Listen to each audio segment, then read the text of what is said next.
Por 2 milênios, bilhões de pessoas acreditaram em um homem que nunca conheceram face a face.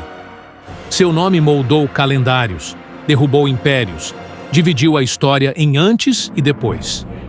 Mas ainda existe uma pergunta que ecoa em debates, livros e salas de aula. Jesus realmente existiu ou é apenas um mito religioso? Não estamos diante de uma pergunta teológica, mas histórica. E a história exige algo simples: evidências.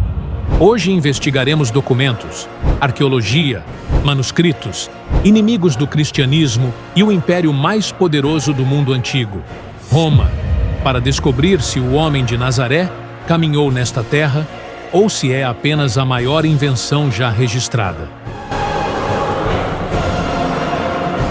A primeira regra do método histórico é clara. Uma figura é mais provável de ser real quando é citada por fontes externas, especialmente hostis. Se o cristianismo inventou Jesus, por que testemunhos romanos e de alguns grupos de judeus, inimigos declarados, escreveriam sobre ele? Flávio Joséfo, historiador judeu do século I, testemunha ocular do judaísmo pós-Jesus.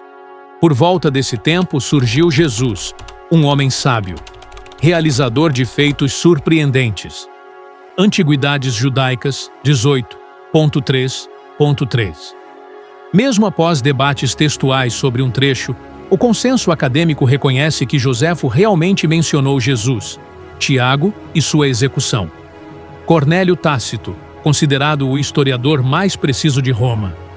Cristo, de quem o nome deriva, sofreu a pena extrema sob Tibério pelas mãos de Pôncio Pilatos. Anais 15:44.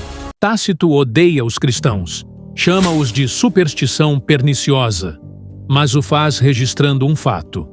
Jesus foi executado por Pilatos, ou seja, o mesmo da Bíblia. Um mito não é condenado por governadores reais em documentos oficiais. Plínio, o jovem, governador romano da Bitínia, ele observou que os cristãos cantavam hinos a Cristo como se ele fosse um Deus e que a essência de sua fé era a reverência dele. Suetônio relata que o imperador Cláudio expulsou os judeus de Roma por instigados por Crestus. A data aproximada é 49 a 50 depois de Cristo, o que é consistente com os eventos descritos nos Atos dos Apóstolos. O império não elimina mitos, ele elimina pessoas, e Roma estava eliminando seguidores, não lendas. A arqueologia fala. Por séculos, os céticos disseram: Nazaré não existiu. Pilatos é ficção. Sinagogas do período não existiam. Crucificação não era prática comum. Mas hoje, as Pás no Deserto têm falado. A Pedra de Pilatos. Descoberta em 1961, em Cesareia Marítima, traz a inscrição: Pôncio Pilatos, prefeito da Judéia. Antes dela, os críticos diziam: Pilatos é ficção. Depois dela, silêncio. Um ossuário com inscrição: Tiago, filho de José, irmão de Jesus. Debatido, analisado, contestado, mas com elementos de autenticidade. Ainda que não seja concluído, prova uma coisa: ninguém fabrica um ossuário de um personagem inexistente no século I. Tudo datado exatamente no período em que os evangelhos descrevem. A arqueologia não prova a divindade, mas destrói o argumento da fábula. Se Jesus fosse mito tardio, os documentos sobre ele apareceriam séculos depois, como ocorreu com Zeus, Osíris e mitos greco-egípcios. Mas não. Os manuscritos sobre Jesus são do século I, circulam enquanto testemunhas ainda estão vivas e com margens de transmissão sem precedentes na história. Existem mais de 5.800 manuscritos gregos do Novo Testamento. A história aceita César, Platão e Tácito sem contestação. Mas sobre Jesus, com 5.800 testemunhos, dizem: não sabemos. A pergunta se inverte: como explicar que um mito tem mais documentação do que qualquer imperador real? Teólogos ateus, agnósticos e laicos, não religiosos, afirmam que a existência histórica de Jesus é praticamente certa. Bart Ehrman, um agnóstico, diz: a tese de que Jesus nunca existiu é rejeitada por todos os especialistas sérios. Gerd Ludemann, um ateu, diz: sua morte por crucificação é um dos eventos mais certos da história. Por quê? Porque não existe um único movimento religioso da antiguidade que tenha surgido, baseando-se em um homem inexistente, cujo nome se espalha enquanto testemunhas oculares ainda vivem, em plena repressão política, com perseguição estatal, sem incentivos, favores, exércitos ou poder. Nenhum documento romano diz: Jesus nunca existiu. Pelo contrário, o problema de Roma era outro. Ele existiu demais. Ele incomodou, mobilizou, dividiu, e seus seguidores cresciam.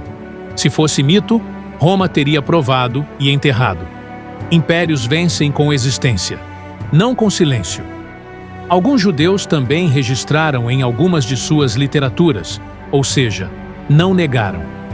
O Talmud, por exemplo, menciona Yeshua sendo executado na Páscoa.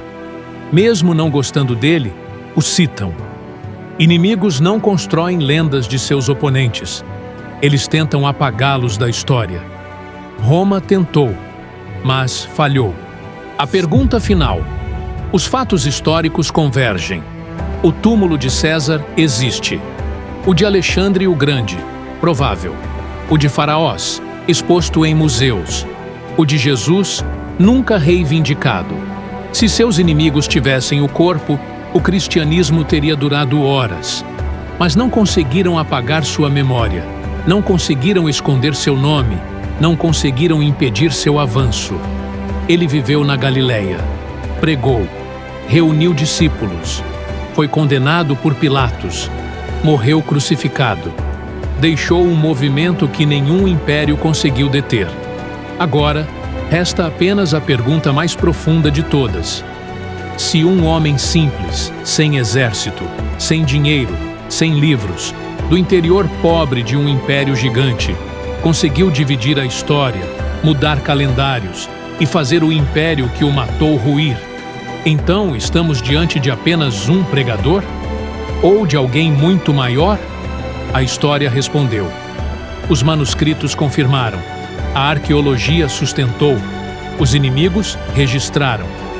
Resta a pergunta que nenhuma crítica ousa enfrentar. Se ele não existiu, quem então transformou o mundo como se tivesse existido? Não podemos responder a isso arqueologicamente. Mas, historicamente, uma coisa é certa. Jesus Cristo existiu. E a história ainda responde ao nome que ele deixou.